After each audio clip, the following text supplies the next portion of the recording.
हम लोग का डिमांड ये है कि आप गाय को राष्ट्रीय पशु घोषित कर दीजिए। सारे मुस्लिम समाज का आराम से रहेगी। हमारे भाइयों की माँ है तो हमारी मौसी हो जाएगी, हमको क्या दिक्कत है। एकदम राष्ट्रीय पशु घोषित कर दीजिए। उसको कोई छुएगा तो हम छूने भी नहीं देंगे। और गौ रक्षक कैसे होता है ये हम उनको बता देंगे। मतलब मुस्लिम समाज चाहता है कि आप राष्ट्रीय पशु उसको राष्ट्रीय पशु घोषित कर दीजिए। फिर उसको कोई छू के दिखा दे हमारे सामने कि हम इसको छू रहे हैं, मार रहे हैं। जिनका हमारे इस मूवमेंट से भावना आहत होता है, तो इस्लाम में एक बात का ये भी ध्यान रखना है कि हमारे किसी मूवमेंट से किसी को तकलीफ नहीं होना चाहिए। अगर हुआ तो आप पे मुस्तकिल गरीबी लदा रहेगा, जो गरीबी हटेगा भी नहीं, परमानेंट गरीबी लाद दिया जाएगा। देखिए, बंगाल के नए सीएम शुभेंदु अधिकारी बने हैं, लेकिन उनका एक बयान आता है कि 14 साल से ऊपर की जो गाय है उसे आप कसाई के हाथों बेच सकते हैं, उसे आप बलि दे सकते हैं, लेकिन 14 साल से नीचे की जो गाय है उसकी जो है आप खरीद बिक्री नहीं कर सकते हैं।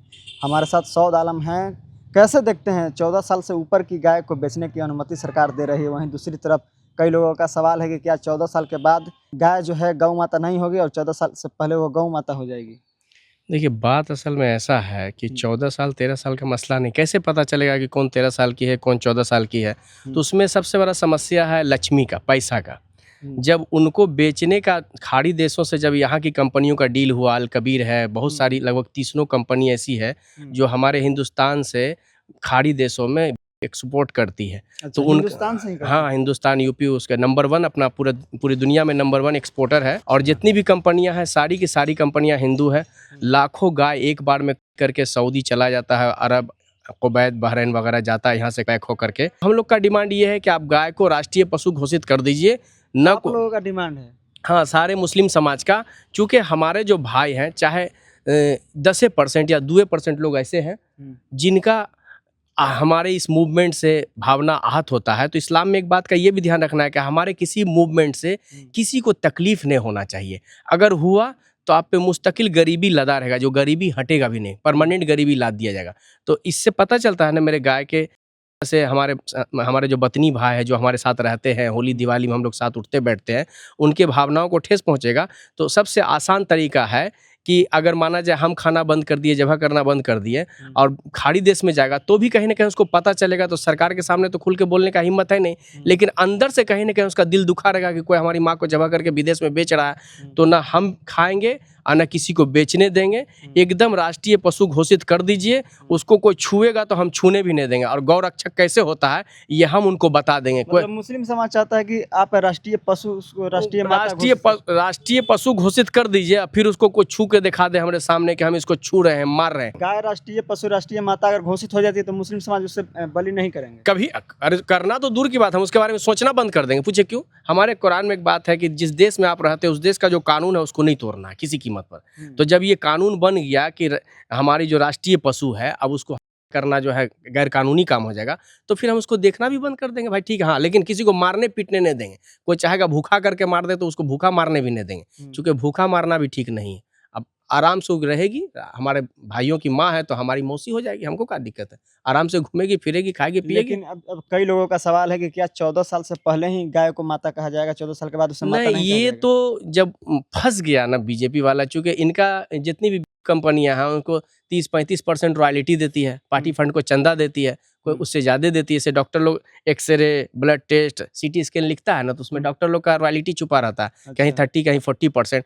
तब वो कलम चलाता है। नहीं तो MBBS के ज़माने में उसको बढ़िया से पढ़ा दिया जाता है कि सिम्टम के हिसाब से क्या बीमारी है, उसको पकड़ में आ जाता है। लेकिन उसके बाद भी लिखता है, चूँकि उसका पॉकेट गर्म होता है। तो उसी तरह ये पॉलिटिकल पार्टी जो है उसको चुनावी चंदा आता था। जैसे ही अभी राष्ट्रीय पशु घोषित हो जाएगी, बंद हो जाएगा कानूनी रूप से। वो अगर कर भी रहा छुपा उपा करके, अगर सरकार बदली तो फिर उस पर फंदा कसा जाएगा, तो फिर तो धंधा बंद हो जाएगा ना। लाखों करोड़ों रुपये का जो महीने का टर्न ओवर है। पढ़े लिखे लोग तो उनको वोट देकर तो बनाए ना मुख्यमंत्री। पढ़े लिखे लोग वोट दे करके बना दिए, तो अगर आपको किस्मत से जगह मिल गया है तो उस अपॉर्चुनिटी का सही इस्तेमाल कीजिए। जनता के हित में ऐसा काम कीजिए कि जब तक आप जिंदा रहिए और तब तक आप CM रहिए, कम्युनिस्ट की तरह। जैसे 33 साल राज किया, अगर अच्छा काम कर दीजिएगा तो 33 साल के लिए आप भी परमानेंट, 33 का हो सकता है 40-45 साल राज कीजिए। जनता तो दूगो रोटी देखता है, जनता को आप रोटी देने की जगह जहर देते हैं, मीडिया पे मुर्गा लड़ाते हैं, मुर्गा लड़ा करके उसको पेट में भूख लगा हुआ उसको बतला रहे हिंदू मुसलमान पाकिस्तान, हिंदू मुसलमान पाकिस्तान। अच्छा, जो इससे क्या पेट भर जाएगा? सरकार का जो नियम आया 14 साल को लेकर, तो क्या इसमें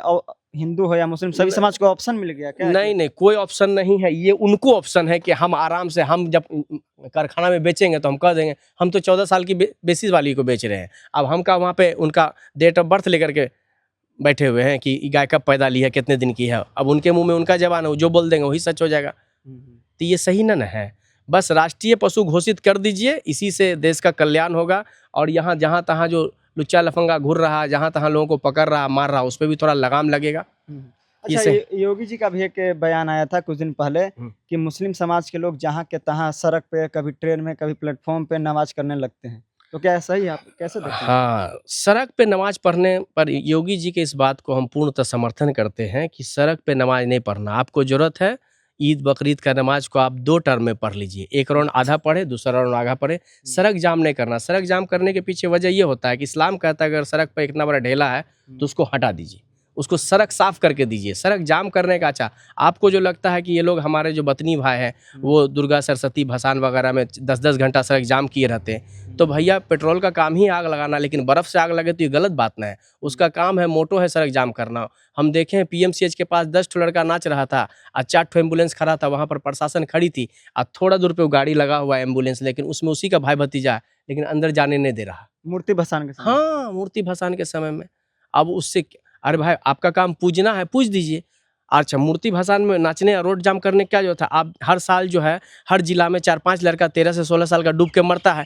एक ही लड़का जैसे डूब के मरा, उसके बाद ही विधेयक पास होना चाहिए कि पूजना जनता का काम रहेगा, भसाना म्युनिसिपैलिटी का काम रहेगा। भसान आपका आस्था तो पूजने से ना, भसाने क्या कीजिएगा?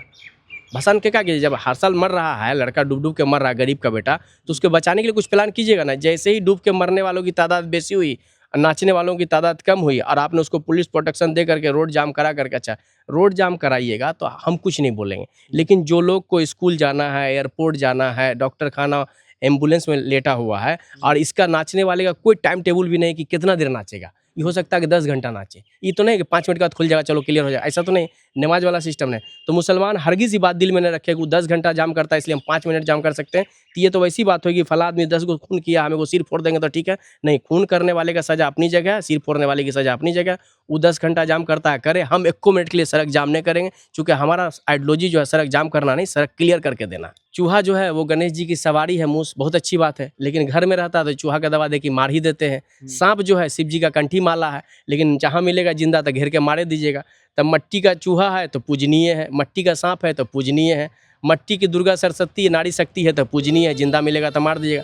मट्टी के नीचे कोई मुसलमान है तो कलियर शरीफ वाले बाबा है, अजमेर शरीफ वाले बाबा है, जिंदा मिलेगा तो सोचते रहते घेर के मारिए देंगे। तो इनका करनी और कथनी मैच नहीं करता है। आप जो बोलिए वो आपके आइडियोलॉजी में भी यानी आचरण में भी दिखना चाहिए, क्योंकि धर्म कहता है धर्म धारण करने की चीज़ है, आचरण में होना चाहिए, बकैती में नहीं। आप देखे होंगे कि नाई के हाथ में ब्लेड होता है और पॉकेट मार के मुंह में ब्लेड होता है। तो जिसके चरित्र में धर्म हो तो नाई ऑथेंटिक होता है, पॉकेट मार सही नहीं होता है। तो जिसके मुंह में धर्म हो वो अपने धर्म से आपका पॉकेट काट लेगा। तो पॉकेट काटने के लिए ऐसा काटा कि सारा ज़मीन अपने पास रख लिया 80%, हुकूमत 80%, बिजनेस 80%, दान का पैसा 100% और शादी से श्राद्ध तक दान लेने का अधिकार 100%, समझ गए। और आबादी आपका 3% और 80% रिसोर्स पर आप कब्जा करके बैठे हुए हैं और धर्म का बखान भी करते हैं। तो धर्म तो कहता है गरीब को दान दो, और आप कह रहे हैं गरीब शादी से श्राद्ध तक हमको दान दो। क्या है, आपको दान देंगे तो कल से रिक्शा चलाएगा, गरीब को दान मत दो नहीं तो कोढ़ी हो जाएगा। तो आप ना रोजगारे दीजिएगा, ना रोटिए दीजिएगा, ना दानों लेने का अधिकार अपने पास रखिएगा, तो इतना पैसा क्या कीजिएगा? एक पुआ से ज़्यादा खा नहीं सकते हैं, 60-70 साल से ज़्यादा जी नहीं सकते हैं, तो इतना बड़ा ऐसे रख के क्या कीजिएगा? जो धर्मी का पैसा कमाइएगा तो कितना दिन भोगिएगा? ये तो बाग में बाल बच्चा अगल पागल होगा। मुस्लिम समाज से आते हैं और गाय को राष्ट्रीय पशु आप घोषित कर दीजिए, तो देखिए कि पूरी जिम्मेदारी ये जो है ले रहे हैं कि हम गाय को से भी बचाएंगे, उसे कसाई के हाथ बेचने से भी जो है बचाएंगे। फिलहाल हमारे साथ सऊद आलम थे, मुस्लिम समाज से आते हैं, बकरीद मना रहे थे।